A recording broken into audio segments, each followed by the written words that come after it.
আমাৰ সকলোৰে জীৱনত কেতিয়াবা নহয় কেতিয়াবা কঠোৰ সময় আহে। জীৱনত এনেকুৱা সময় আহিবই যেতিয়া আপুনি সংসাৰৰ কঠোৰ সমালোচনাৰ সন্মুখীন হ'ব লগা হয়। কেতিয়াবা অসফল বুলি ভাবি, কেতিয়াবা বেয়া বুলি ভাবি আৰু কেতিয়াবা বুদ্ধিহীন বুলি ভাবি মানুহে আপোনাৰ সমালোচনা কৰিব। কাৰণ বহুতো থাকিব পাৰে। কিন্তু এই সমালোচনাৰ দ্বাৰা আপুনি আহত হ'বনে নহয়, এয়া সম্পূৰ্ণ নিৰ্ভৰ কৰে আপোনাৰ ওপৰত।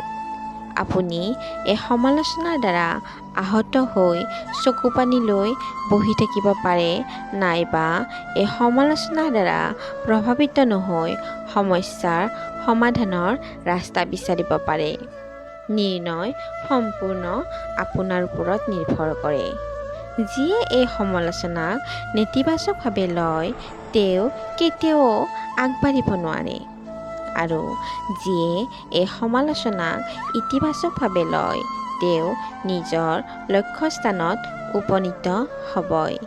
সেইকাৰণে মনত ৰাখিব, সমালোচনা কেতিয়াও আপোনাৰ শত্ৰু হ'ব নোৱাৰে।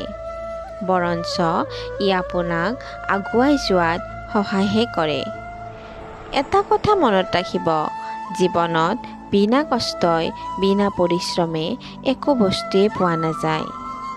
জীৱনত কঠিন পৰিস্থিতিৰ মুখামুখি হৈহে সুখ প্ৰাপ্ত হয়। সেইকাৰণে পৰিস্থিতিলৈ ভয় নকৰি ইয়াৰ মুখামুখি হওক।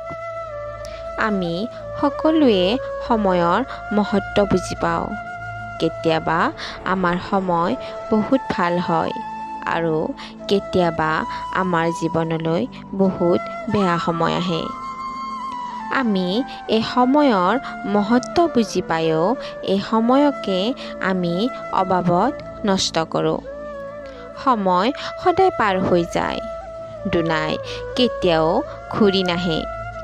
সেইকাৰণে সময়ৰ অপেক্ষা নকৰিব। যি কৰিব লগা আছে আজি এতিয়াই কৰক। মনত ৰাখিব, সময়ে তেওঁকহে সহায় কৰে, যিয়ে সময়ৰ সদ্ব্যৱহাৰ কৰে।